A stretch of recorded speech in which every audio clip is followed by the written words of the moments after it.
Here's a few movies to check out this week, currently on Netflix Instant. Action. Too Fast, Too Furious. This was the first sequel in a very long line of sequels. However, this one decided to focus on just Paul Walker instead of Paul Walker and Vin Diesel. So in this one, you got Paul Walker and Tyrese Gibson. It's kind of similar to the first one in that Paul Walker is now an ex-cop, and he's trying to get in with these street racers that are up to no good. There's a lot of kick-ass action sequences, the car chases are great, and it's just an enjoyable movie. Sci Fi Turbo Kid. It's been called Mad Max on bikes, and that's a pretty fair description. It's about the future of 1997, and there's a scavenger kid who's wandering around the wasteland, obsessed with comic books, and trying to scrap together what he can to survive. He meets this really weird girl named Dapple, and because of a series of bad luck, ends up getting involved in a tyrannical overlord's fight club. This movie is great. It's got tons of over-the-top gore, a lot of really funny moments. The great Michael Ironside plays the villain. Really, there's just too much to name. On top of that, it opens with Thunder in Your Heart from Rad. How can you not love this movie? Documentary,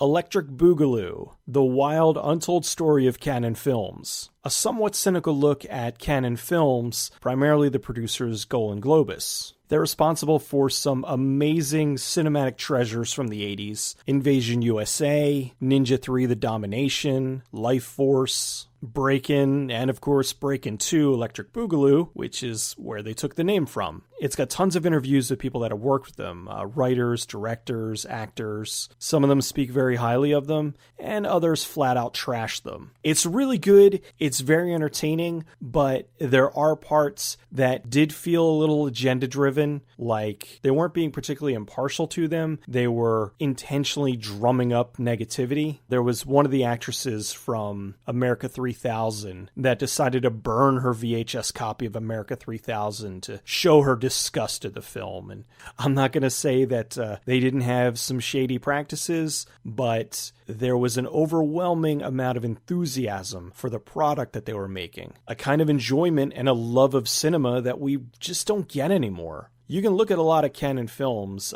Death Wish 2, Enter the Ninja, so many of them, and they all have a genuineness to them. Despite the negativity, it's still a great trip down memory lane and a fantastic documentary. Horror. A girl walks home alone at night. This is a tough one because there are a lot of you that are not going to be into this film at all. It's an Iranian, somewhat apocalyptic vampire movie where there's not really a whole lot of dialogue for some parts. Oh, and did I mention it's in black and white? It's about this city where just everybody's awful, and this vampire sets up camp and is going around and killing people. For the first half hour or so, nothing really happens. It's very slow. It's very methodical in setting everything up, and that set a lot of people off. I know a lot of people turned it off about 20 minutes, half hour into it. But if you like art house films and are willing to give something a chance, stick with it, because once it does kind of kick in a little bit more, it gets a lot better. I mean, overall, it's a very well done movie. It's just, it is a little too slow for some folks. And this is a case where I do understand. A lot of times I'll complain where people just don't have any patience, but this one is a lot slower than most.